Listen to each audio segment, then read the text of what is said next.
Gimli is possibly my favourite character from Lord of the Rings, and I wanted to showcase his unique style as best as possible. There are various aspects to the character, and I made a note of what I thought was going to be most important before starting. So the main thing I wanted to focus on with Gimli was his combat ability. He's clearly one of the strongest fighters in Middle-earth, and in my opinion the most capable in the Fellowship. I think Gimli's combat ability is best shown in the glittering caves during the Battle of Helm's Deep, something that wasn't included in the film. So I wanted to take the time to cover his various weapons, as well as the situations that he uses them in. I also wanted something to cover Gimli's skills as a master craftsman. Like most dwarves, Gimli is a capable blacksmith, but he's worked on some more exceptional projects, like creating an incredible jewel using the hairs of Galadriel given to him in Lothlorien. And after the War of the Ring, he led an effort to make Helm's Deep truly impenetrable using mithril to improve the defences. Before getting to that though, we have Gimli's race, which is of course that of a dwarf, giving a +2 to Constitution as well as the languages Common and Dwarvish. Then we get Dark Vision and Stone Cunning, which will be useful, as well as Dwarven Resilience, giving resistance to poison damage, which will help with surviving the close combat this build is made for. Then for the subrace, take Mountain Dwarf, because it's more similar to Gimli's heritage being raised in the Blue Mountains, and later in Erebor, giving us a +2 to Strength. From both the race and the subrace, we are given some weapon and armour proficiencies, but I won't cover them because they're made irrelevant by the class that we'll be taking. Finally, there is the tool proficiency, for which I took Smith's tools to help cover Gimli's skills as a craftsman I mentioned earlier. So unlike most of the other characters in this series, Gimli's not going to be multiclassing, and honestly it feels great being able to fit everything on the character sheet for once. The class I took for Gimli was Fighter, in which I gave him 15 levels, but if you want to start at a higher or lower level then you can easily do that. I considered giving Gimli some Barbarian levels, and although he tends to fight aggressively and in close quarters, I don't think he acts with the rage that you would expect from a Barbarian. Being a fighter gives us the standard useful combat abilities Second Wind, Action Surge, Extra Attack, and Indomitable, as well as a fighting style, for which I think Great Weapon Fighting is definitely the best option, allowing us to reroll our damage once if we get a 1 or a 2 whilst using both hands on the weapon. Then there is the Martial Archetype, for which I took Champion to improve the character's combat prowess. I was close to taking Battlemaster as I think Gimli is quite a strategic fighter, but Champion seems to be the better fit. As a champion, the first thing we get is improved critical, allowing for crits on a 19 or 20, and at higher levels, an 18 is also good enough. This is obviously extremely powerful and the main benefit of this archetype. Then there is Remarkable Athlete, which in our case gives us half proficiency in dexterity saving throws, as fighters are proficient in strength and constitution already.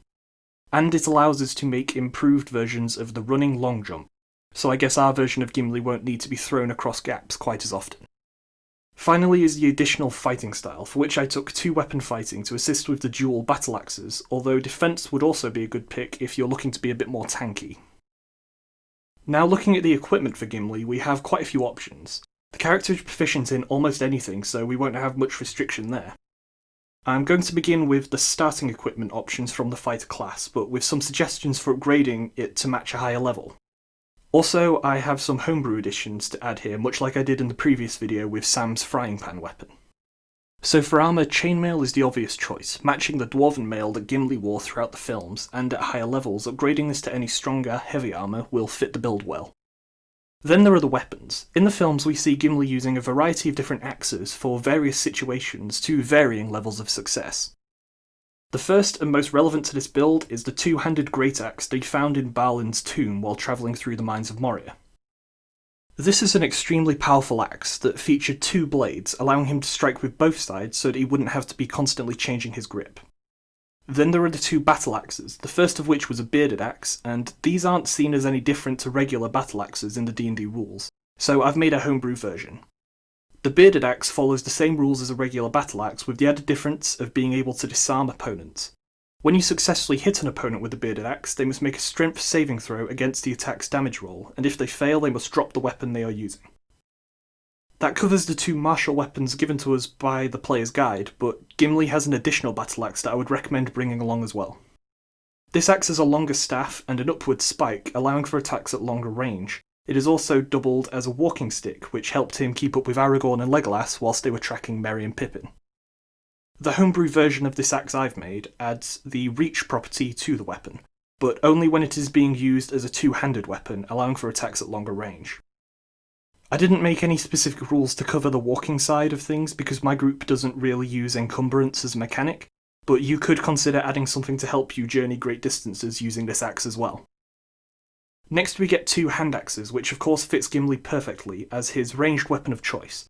We see him use them a couple of times, like against Gandalf in Fangorn, but Gimli is shown to prefer fighting in melee, only using the thrown axes when needed or as he enters into a melee fight, like we see him do to an Uruk in Fellowship of the Ring.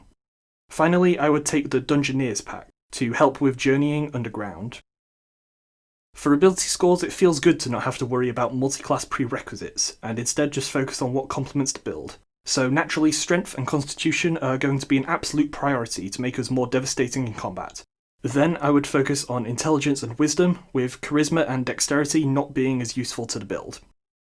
Gimli's background was a simple choice. I made him a noble, due to him being descended from lords and considered important enough to be on the Council of Elrond when they meet. He also founds his own house and is named the Lord of the Glittering Caves after the War of the Ring has ended. The personality traits I chose are currently on screen, and I tried to encapture a combination of Gimli from the books and from the films, as the one in the books is slightly less similar to the typical dwarf personality, like what we see from Gimli in the beginning of the films. However, these other aspects of Gimli do show as the films progress in places like his meeting with Lady Galadriel. As for alignment, I went for lawful good. Gimli is very loyal to his people and its rulers, which I think makes this fit well. The background gives us proficiency in the skills History and Persuasion, which are fine, and then we get 2 from our fighter class, for which I took Athletics and Survival. Depending on your level, you will have access to some feats, for which I would recommend taking Dual Wielder, as without it we won't be able to use our battle axes at the same time due to them not being light weapons.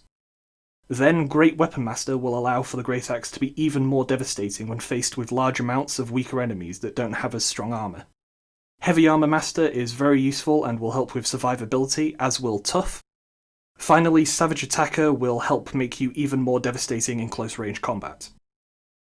As always, I'm going to end with a homebrew ability to try and make the build feel more unique when compared with regular Dungeons & Dragons characters.